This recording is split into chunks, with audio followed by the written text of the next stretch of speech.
kila noma fale miegny ny tsaragna anao tsy lane ampe tiako fiaigna ko tsy ialanao a fenanao jiaby koa ny fagna anjakao ny sekio foko momba rehetra niomale sireo zay hoave tsy misy ataoko mpiova ny atompoko ianao malale zay mombale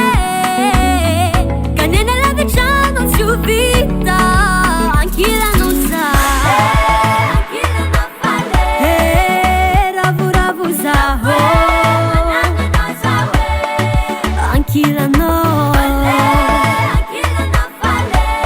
ravoravo za managnanao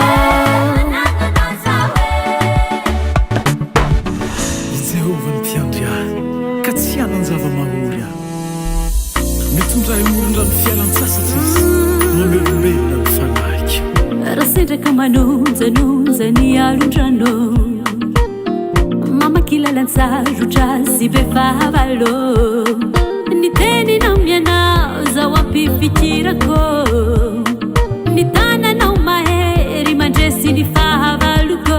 ka ny omaly sira zay hoavy tsy misy ataoko ampiova ny atompoko ianao malale izay momba ny hanalavitrana tsy ho vita ankilanao zao fale ravoza misy anao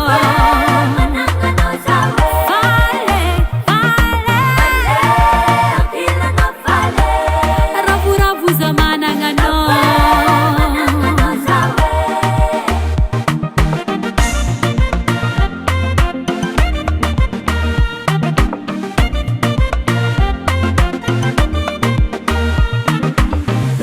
miagny ankilanao mafalifale